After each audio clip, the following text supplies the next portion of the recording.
Welcome back to the channel, guys. Today I want to help you enjoy your sessions more on the water by giving you 5 tips on how to master chop.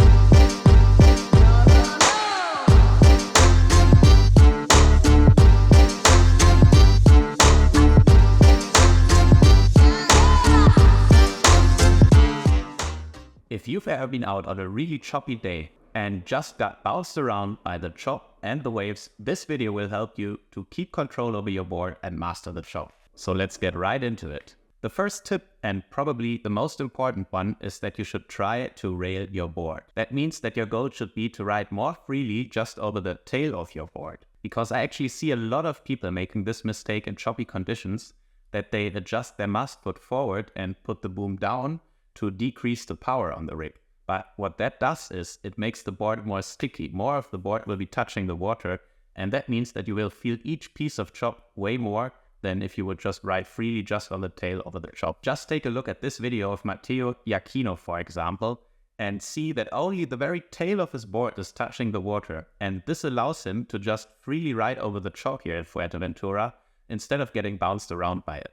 So what you should try to do is try to ride freely and just skim over the pieces of chop by keeping a good body tension throughout your core and especially throughout your legs. And also don't trim the board so that it will be more sticky. But to be honest, this style of riding is probably the most complex and hardest to master in windsurfing and takes a lot of physical fitness, training and practice to master it. So give yourself enough time to master this technique and don't stress out if you don't see success immediately. Remember that Rome wasn't built in a day. The next tip should be much easier to follow. You basically just have to do it and you will see results immediately. And the second tip is to make your harness lines longer in choppy conditions.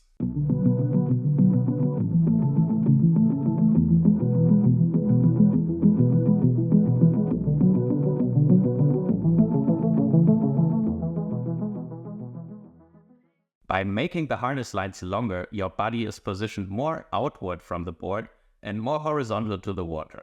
The advantage of that is that you will gain more control over your sail by having a higher lever to react to gusts and chop. The other one is that you're not standing so vertical on your board so that you will not feel the chop as much because you are leaning more outward, and this will smoothen the chop for you. I actually had to learn this technique myself when I came the first time to Tarifa like 3 or 4 years ago now. Because before I've mainly been doing speed sailing on flat water, and then I came to Tarifa where there's a lot of waves and a lot of chop, and I came there with my harness line length that I used for speed sailing, which is generally short, around 24 to 28 inches, and I just couldn't get control over the chop. And the reason was that I just didn't have the reaction time because of the super short harness lines and was standing very straight on the board instead of leaning more outward.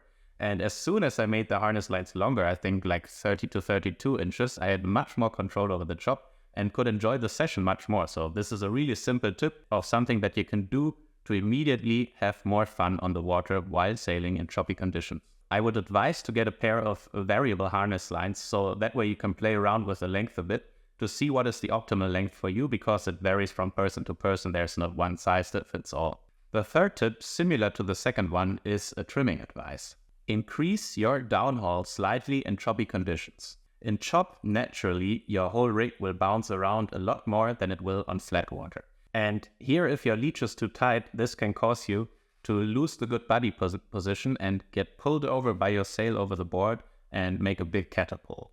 Increasing your downhaul slightly and opening the leash a little bit will allow the sail to breathe a little bit more, release more pressure, and that way you will not get pulled over by the sail as easily. But also don't overdo it. I would say generally don't do more than half a centimeter to 1 centimeter more downhaul in choppy conditions. The margins are very slim and you only need like a little bit more, and don't overdo it. Before we get to the last 2 tips, if you enjoy this kind of content, I would ask you to leave a like and subscribe to the channel. This would really help out the channel a lot and I very much appreciate it. Alright, let's get back to tip number 4. And the 4th tip is about your technique of how to ride the chop by choosing your line throughout the chop and waves. So what you want to be doing in choppy conditions is look ahead like 20 to 30 meters and always figure out where the best line throughout the chop is that will make your board bounce as little as possible. And here you have to consider that the worst position you can hit chop is at a 45-degree angle, because this angle will both lift your board out and also turn like this And that movement is the hardest to control. If you're just riding vertically over the chop, just your nose will lift and it's easier to control. Or if you're riding just perfectly half wind through the chop, you will not feel a lot of chop as you're just riding through the wave valleys and just hit the chop at a better angle. And this is also something that you learn with experience. So again here, just get out on the water and practice, practice, practice, and you will develop a feeling once you've been a couple of times on the water in choppy conditions of where the best line through the chop is. And yeah, actually I wonder myself sometimes when I watch the pros race, it looks so choppy, but they just find a line through the chop without getting bounced around too much, and that way they can keep the speed and not kill the speed by hitting each steep piece of chop. Alright, on to the last tip already, and this is a simple one again, use a waist harness.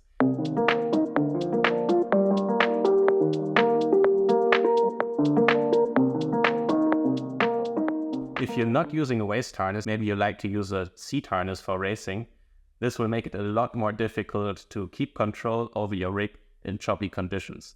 So a good waist harness here really helps to have more control over the chop, because the position of the hook is just higher on your body, and the lower it is, the harder it is to keep control in the chop.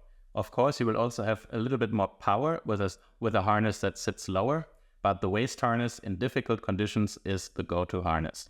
Alright, that's my 5 tips on how to control chop and have more fun on your next windsurfing session in the chop. I hope you enjoyed the video. Thanks to my patrons for supporting the channel, and I will see you again in the next one where we will talk about how to get the most out of your sessions in flat water, so stay tuned.